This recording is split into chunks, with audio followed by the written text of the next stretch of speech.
Lero pa 25 April 2024 ndikufuna ndikupempheni inu nonse amalawi kwina kulikonse kumene muli kunena kuti audio imeneyi mukayimaliza kuimvera mutenge cholembera musunge date ya lero ya pa 25 April komanso muisunge audio imeneyi chifukwa kusogoloko izakuthandizani kuti muzakhale ndi reference umboni umene ndikufuna ndinene umene uti uchitike kuchokera panopa pakana 2025.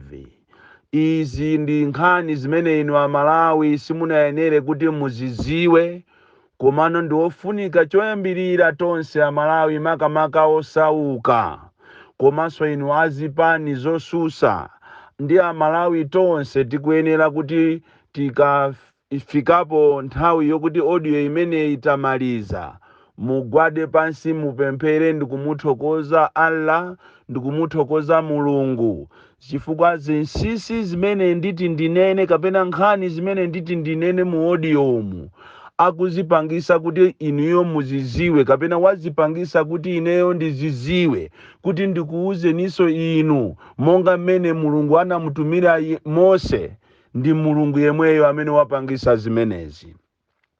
Motero kuti ndikudziwa kuti ambiri mumva chisoni, koma ndikupempheni kuti mulimbe mtima komanso ikhale nthawi yokuti musangalale chifukwa kuziwiratu zimene ziti zichitike musogolo ndi chinthu cha mtengo wapatali kwambiri kusiyana ndi kukumayenda ngati a blind koma inu osamaziwa.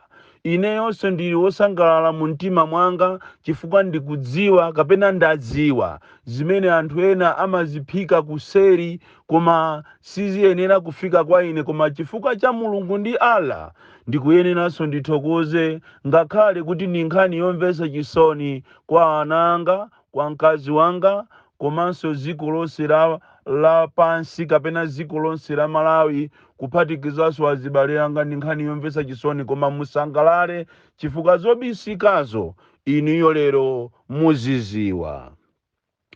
Usiku watha nthawi imene imakwana iwo 23 minutes past 8 ndalandira foni yoyamba ya private ndipo sindidayankhe.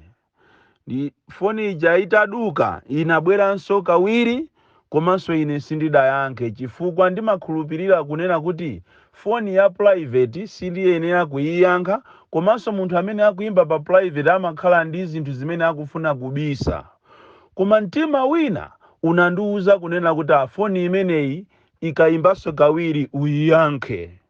Ndipo amalawi foni ija sinachedwe inabweranso kawiri ngati kachitatu ndipo ine nthawi yomweyo ndinayiyankha. Ndipo nditayankha foni ija ndinamva kuti muli bwanji achimwene Honorable muli bwanji, ndipo ine ndinayankha kuti ndili bwino kaya ndikuziweni kuti ndinu ndani. Ndi ananena kuti that doesn't matter, koma ndinangofuna kuti ndikupaseni moni komanso kuti ndikuyitaneni kuti tikhale ndi mkumano limodzi ndi azanga akuboma. Mawu amenewa ndi mawu amene amachoka kwa munthu amene sanafune kuti azitchule zina lake, koma mu mphamvu ya Mulungu ndi Allah ine ndinakwanisa kuwagwira mawu aja kuti ndi mawu a minister wina wa mboma la MCP. Akuti akundiyitana ineyo kuti ndikakumane ndi anzawo kuti tikakambirane nkhani za sogolo la dziko la Malawi komanso kuti akandionere ka package kuti andipase ineyo Boni Kalindo komanso kuti tikakambirane nkhani za milandu imene ndili nayo imene boma lili ndi kuthekera kuti akhoza kuthesa milandu yanga pokapo ine ndikagwirizana nawo zimene iwo akonza kubomako.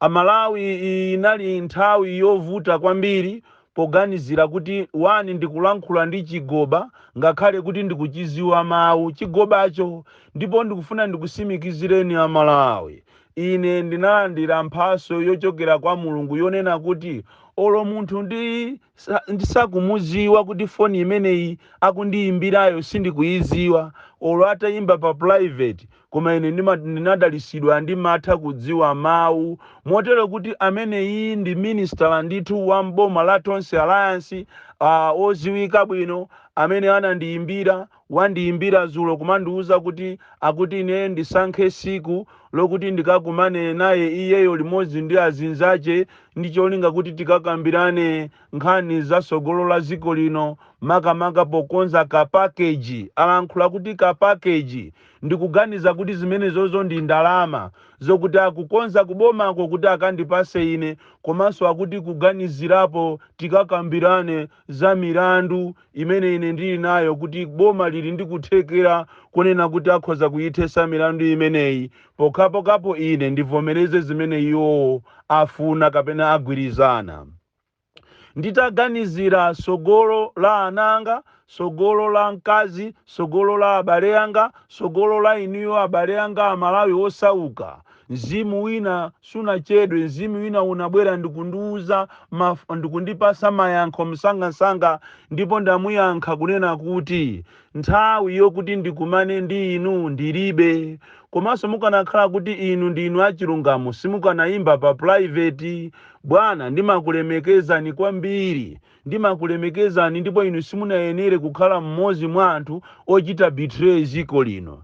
Ndafuna ndikusimikizireni amalawi kunena kuti kunja kuno ma activist ife tikugudwa, ndipo ena ofoka akuloleradi kuti azigudwa, koma ine ndawauza abwana okuti ine sindimapanga zinthu zopusa, ndipo ndilolera kuti ine ndizunzike pa chinthu chokuti ineyo ndachidziwa chilungamo chake, kuli bwino ndilolere ndikazunzike, ana anga akazunzike, abale anga akazunzike. Inu bwana pitirirani ndi programu yanu imene mwakonza yokuti mundimange, koma zokuti ineyo ndingagulise ziko la Malawi pokalandira ndalama, pofuna ncholinga kuti ndikhale ni ndalama komanso kuti milandu yanga ithe, imeneyo ndiye siyigwira. Mukauzane kuntundu kwanuko kunena kuti ati Boni Kalindo wakana kunena kuti sanga kumane ndife, komanso akuti akulolera kuti timumange chifukwa chonena kuti wakana kukumana ndifeyo. Motero kuti ineyo ndasangalala kwambiri ya Malawi kunena kuti sopano finally ndachidziwa chilungamo chimene ine ndimamangiridwa. Motero kuti oloso audio iyi ndinati ndayisiriza lero ndikumangidwa chifukwa mulandu ndikudziwa kuti milandu yanga ndiyokonzedwa, ndipo mwina zimene ndikuululazi ndipezedwaso kuti ndimangidwa potulusa ati nkhani yoopseza ziko. Motero kuti ine ndili wokonzeka, ndipo mtima wanga uli very very clear, ndilibe mantha ena aliwonse chifukwa ndimakhulupirira kuti Mulungu ndiwazatheka bwanji, monga mene ananenera mu Isaiah 45 verse 1 up to 6. Ine ndilibe mantha ena aliwonse, ndipo ndikusimikizireni amalawi kunena kuti ine simuzamva kuti ndapita kuboma ndakakumana ndi aboma kumene koko andipasako chithumba, kapena iye ndakakumana ndi aboma kuti athese milandu ya ine. Ndakunyadirani kwambiri a minister, ndipo mukapitiriza kundiyimbira foni ine ndiuza dziko la Malawi inuyo kuti ndinu ndani, ngakhale kuti simunayimbe panomo koma imba pa private, koma ndikuululani kuti inuyo ndinu ndani. Ndiuza dziko la Malawi zibwana zanu zimene mmapangazo muzikapanga ndi omwewo amene mmapanga nawo osakhala Boni Kalindo. Ine siningagulise dziko la Malawi ndi cholinga kuti ndikalemere kapena ndikhale ndi ndalama kapena ndisiye kulankhulira anthu osauka amene ali pa umphawi wa zaoneni. Nkhani ya vumbuluso lachiwiri limene ndili nalo ndiyo chenjeza inu anthu wonse amene muli okonda dziko lanu, makamaka inu a opposition. Achipani cha UDF chenjezo ili ndilanu, achipani cha Ford chenjezo ili ndilanu, chipani cha DPP chenjezo ili ndilanu.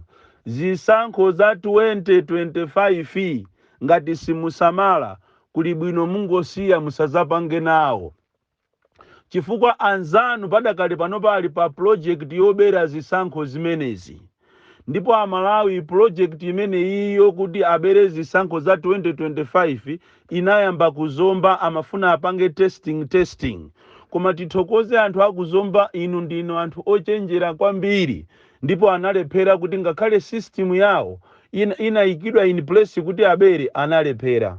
Koma system iyi inakagwira ku Karonga, ndipo yapangisa kuti IMCP popeza ku Karonga system iyo inakagwira, ambano kuipanga implement malo osiyanasiyana ndi cholinga kuti ikamakwana 2025 azabere bwino zisankho. System imene iyi ayiyamba panopa, ndipo akufuna ndi cholinga chonena kuti chaka chamawa akamaza iyamba anthu muzadabwa, koma akuyipanga panopa. Ndipo system imene iyi ndiyo mgwirizano ochokera ku MEC, ndipo amalawi musakhulupirire MEC. Izi ndikunena mopanda mantha, ndi system imene ayikonza in collaboration ndi MEC, MCP, ma IT experts komanso ma service providers. Tikati ma service providers ndi ainyake amafoni muno m'Malawi. Sindikufuna kuatchula anthu amene chifukwa za nkhani za kukhoti, koma mmene ndateremo inu amalawi si inu ana mukudziwa kuti tikanena kuti ma service providers ni ndani. System imene iyi ayamba kuichita implement, ndipo yayamba ku Lilongwe kapena chigawo chapakati. Tikunena pano anthu ena ali chigawo chakumwera kumene akuzala system imene iyi matawa onse, matawa amene amachita makamaka amene amachita cover big area, akuchita install system imene iyi. Ma IT experts amene akuchokera ku alembedwa ntchito ndi MCP, ndipo akugwira ntchito limodzi ndi ma service providers amafoni kuti zizioneka ngati akupita patawa paja ndikukagwirapo ntchito, koma pamenepo akuzalapo machini yawo obera. Ndipo zimene zizi zawapasa mphamvu chifukwa cha zisankho za ku Karonga. Ku Karonga kuja abale anga anthu aja tinangoona kuada anavotadi mweni, koma system yawo ndi imene inachita betray anthu eni ovota.